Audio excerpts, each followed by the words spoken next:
જે આધારે કરવામાં આવતા હોય છે, પરંતુ ઝી મીડિયાએ મીડિયાનો પહેલીવાર એઆઈ એક્ઝિટ પોલ કર્યો અને જે સાબિત થયો છે સૌથી સટીક 10 કરોડ લોકોની સેમ્પલ સાઇઝ અમે લીધી હતી. સોશિયલ મીડિયાનો સર્વે કરવામાં આવ્યો હતો, સાથે જ એઆઈ એક્ઝિટ પોલ કરવામાં આવ્યો, જે ભારતનો સૌથી પહેલો એઆઈ એક્ઝિટ પોલ સાબિત થયો છે સટીક.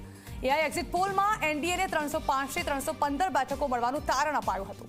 એઆઈ એક્ઝિટ પોલમાં ઇન્ડિયાને 180 થી 195 બેઠકનું અનુમાન લગાવાયું હતું. એઆઈ એક્ઝિટ પોલમાં અન્યને 38 થી 52 બેઠકનું અનુમાન લગાવવામાં આવ્યું હતું.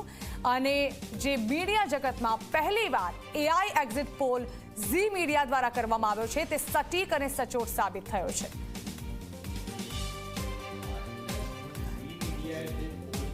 જી, તો આ મુદ્દે ભાજપ તરફથી રાજ્ય ધ્રુવે પણ પ્રતિક્રિયા આપી હતી. સાંભળીએ શું કહ્યું હતું તેઓએ.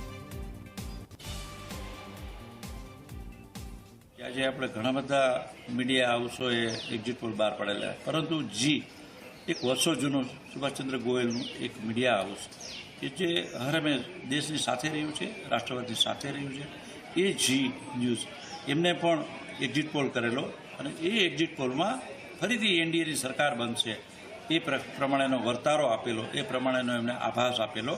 અને હું જીના મિત્રોને અભિનંદન આપું છું કે જી ટીવીએ જે એક્ઝિટ પોલ દર્શાવ્યો હતો એ જ રીતે આજે ઇન્ડિયા ગઠબંધન આગળ વધી રહ્યું છે. ભારતીય જનતા પક્ષ અગાઉ પણ 303 સીટ હતી, આ વખતે પણ 300 કરતાં વધુ સીટો સાથે ફરીથી વડાપ્રધાન નરેન્દ્રભાઈ મોદીના નેતૃત્વમાં એનડીએની સરકાર બનશે.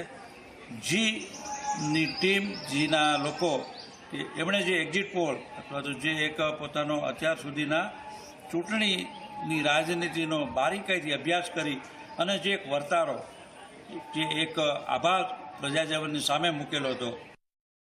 જે જી મીડિયાએ સટીક એક્ઝિટ પોલ આપ્યો હતો કે દેશમાં અને ગુજરાતમાં વધુમાં વધુ સીટો ભારતીય જનતા પાર્ટીની આવશે, તે એમનો જે એક્ઝિટ પોલ છે એ કમ્પ્લીટ સાચો પડી રહ્યો છે.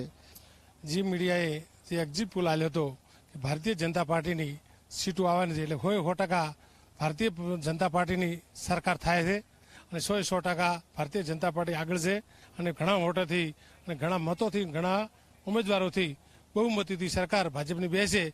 જી મીડિયાની સમગ્ર ટીમને અભિનંદન પાઠવું છું અને તેમનો એક્ઝિટ પોલ સચોટ પડવા બદલ એમને ખૂબ ખૂબ અભિનંદન.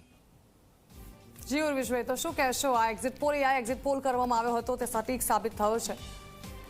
ખૂબ જ વૈજ્ઞાનિક પદ્ધતિથી ઝી 24 કલાકે આ જે સર્વે કર્યો છે, આર્ટિફિશિયલ ઇન્ટેલિજન્સના આધારે કર્યો છે, પરંતુ એની સાથે જનરેટિવ એઆઈની જે નવી ટેકનોલોજી છે કે જે એને જવાબદાર પોલ બનાવે છે. આર્ટિફિશિયલ ઇન્ટેલિજન્સ, પરંતુ એમાં જનરેટિવ કે રિસ્પોન્સિબલ આર્ટિફિશિયલ ઇન્ટેલિજન્સ આવે છે ત્યારે એ સત્યની વધારે નજીક જાય છે. જી બિલકુલ, જે આપનું ઉદાહરણ છે.